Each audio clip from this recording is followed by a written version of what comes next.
Hello to all you poker people out there, and especially to those of you who love that great game of Limit Omaha. Welcome back to the nitty gritty work I try and do here. I have played my third session.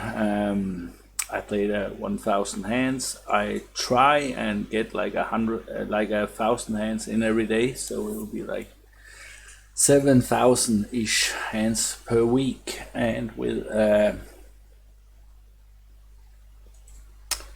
week vacation and a couple of days off here and there, then we're probably looking at a 4-month project all in all. I have 4 hands I want to show. I won, by the way, just to get the result in. I won $14 today. I ran a little bit bad. I should have won 95 or 96, but that's okay. Yesterday I ran very good. I have a sky high average all-in equity at 68. So super satisfying session. Actually, if you run bad or good, you can't do anything about it. Just try and make the best decisions and progress as you go along. I have 4 hands I want to share with you today. I hold here ace, king, jack 5. Now when you have the ace and the king, it took actually me a long time before I realized that it actually drops a little bit down in value because of this. Having the king here with the suit, it removes a lot of the range where another player can have a king high flush and you can flush over flush someone and they want to call you down. So it drops a little bit in value. But this hand is actually ranked in top 18, and I'm here in the small blind, and I'm always a little bit in doubt what to do with these types of hands. So I put it into the preflop helper to check up what we should do with that type of hand. The preflop helper and the preflop charts I use a lot here is provided by the Mastermind, which is a coaching site for strictly Limit Omaha, which is provided from Jay Nandes and his team. And if you're interested in getting into that, then I shall leave a link in the description below. As we can see here in the small blind, we have a raise first in. If his fold is to us at basically 100, we can limp 2% of the time and limp call. We call free bets 100% of the time or 98% of the time if the big blind free bets us. But as it doesn't say anything about call versus this or that, then it's just a strict fold and in the muck.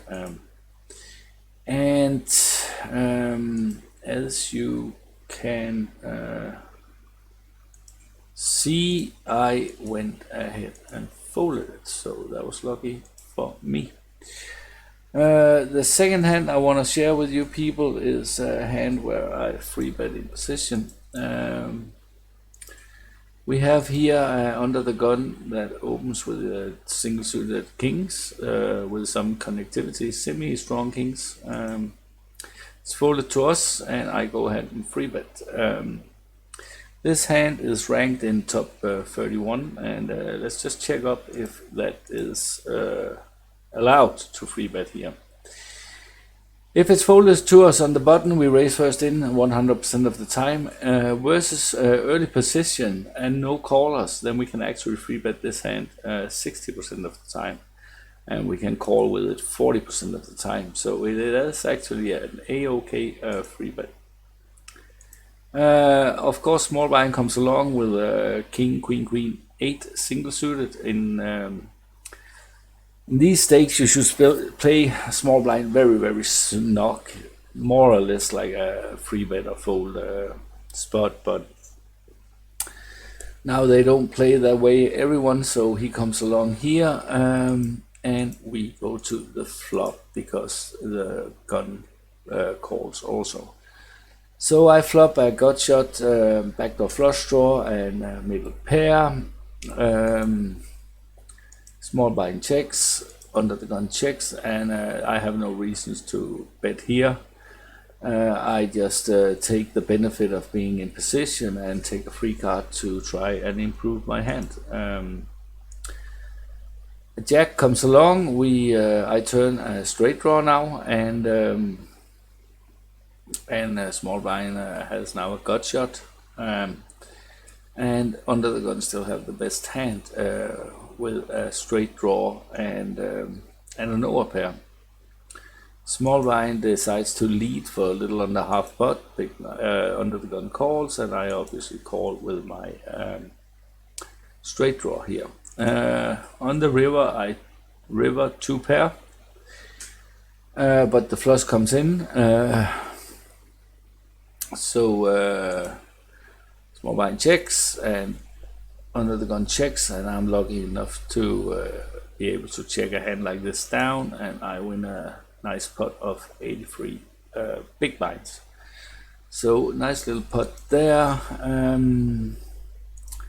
Just gotta save the game here with 2 players. Next hand we have here is Ace 8 6 5 double suited. It is ranked up at top 14. If we put it into the preflop helper, it actually seems to be quite a strong hand. We can see here that we obviously raise first in under the gun 100% of the time. We don't call free bets versus middle position. We actually go ahead and 4-bet 99% of the time, which is simplified to 100. But versus the rest of the free bets, we basically call. We do fold versus squeezes, so quite a strong hand, and it is absolutely fine to open it here.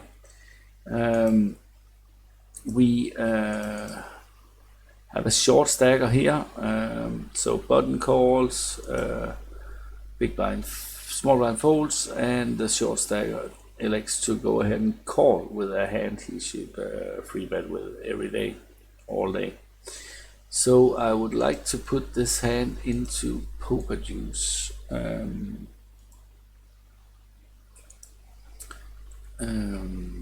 Like this. So we go ahead and open and call, and the flop comes. We flop a wrap, 13 wrap. That means we have 4 frees that can come, 3 5s, 3 6s, and 3 8s. That will give us a straight. That's what we call a 13 wrap. And then on top of that, we have a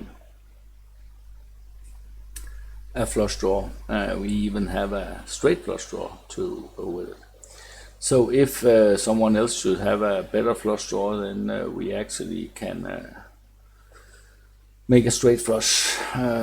But nevertheless, when we have these types of high equity hands,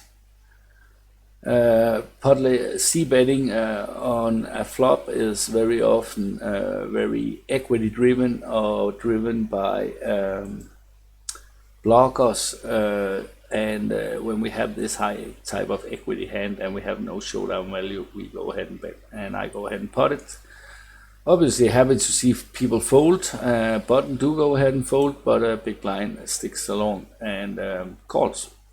So at this point here, he has a little less than a pot size bet left. I elect to bet this king because I hope that is a scare card for him and he will fold a hand, but I am aware that you can't be sure about that. So here with the big blind, I am gonna give him a range, and when he is not, we give him a range of 20%, and then we exclude a range of free betting out of position only 2%, because when he is not free betting the exact hand he has with king, king, queen, queen, single suited, then he's probably not free betting a whole lot. If we go into the range distribution and give him king plus with spades to stack off, then we will see whether within that range I have given him here, he will actually stack off close to 60% of the time. But still, against his stack off range, I have 41% equity. So we will see here I have only 33% equity, as he has my flush out covered, and he has top set, and he checks, I jam, he obviously calls, and he holds all the way home.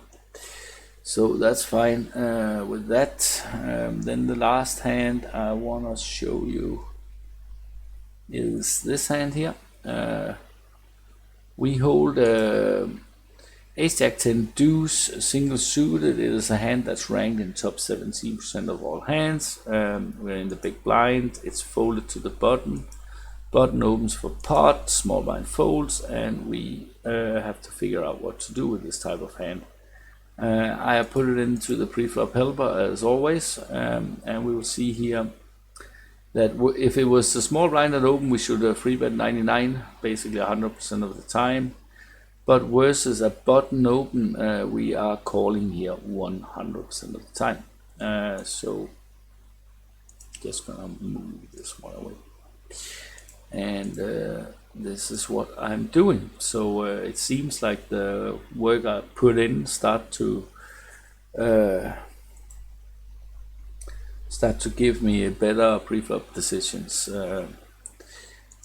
We flop here, get a flop here with Jack 5 free, so I flop top pair, top kicker with a gut shot. If a 4 turns up, then there's a wheel, and with a nut flush draw. This person, I do not have a lot of hands on him. Try and see here. Only 51, and he c-bets 2 up out of 3, so it doesn't really say a whole lot about his free betting percent or whatever he's doing. Nevertheless, I check, he bets 60% or something like that, and I go ahead and check raise. So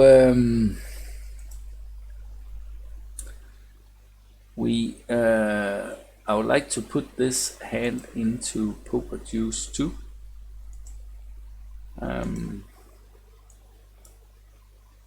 And take a look at it from there. From that perspective, we are gonna ask for a new game. We are gonna save the old, and we are gonna put in 6 players. And we are ready to paste it in. It is fold, fold, fold, fold. Raise on the button, fold, and we call. We know from the preflop charts that on the button you shall open 47.6% of the time, basically. So we are gonna assign this person a range of 50%. We get to the flop with stack to pot ratio of 13.28. If it was a clean 13, then it will be then the pot could go like if it goes pot pot pot, then you will be all in by the river. 13 is a magic number when we talk about stack to pot ratio. I need 48.19% to stack off here on this street here, and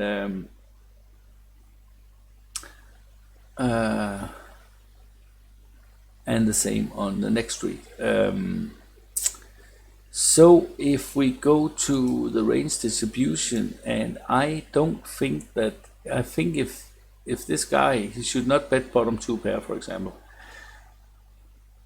But if he do, then I think he will bet fold. I don't think he will stack off with bottom 2 pair, but I think he will stack off with Jack 3 plus with hearts and with spades 2, like the backdoor flush draw. If we give him a stack of range of that, then he will have that kind of range in this range 50% of the time, but against his stack of range in there, we will have 72% equity. So that is nice to know. If we are up against the worst case scenario with a set which is only represented 1% of the time in his opening range, then we have 38% versus his versus a set of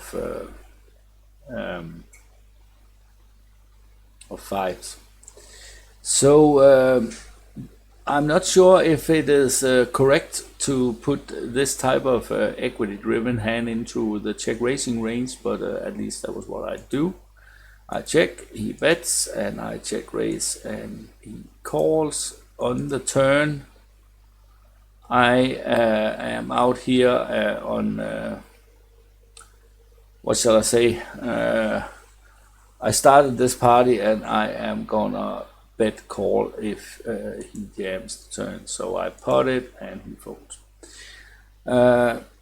Like I said, I'm not sure if this is the correct play. I just want to show you what way I played it this time. So that was it for today. I hope you enjoyed it, and I wish all of you the best of luck in life.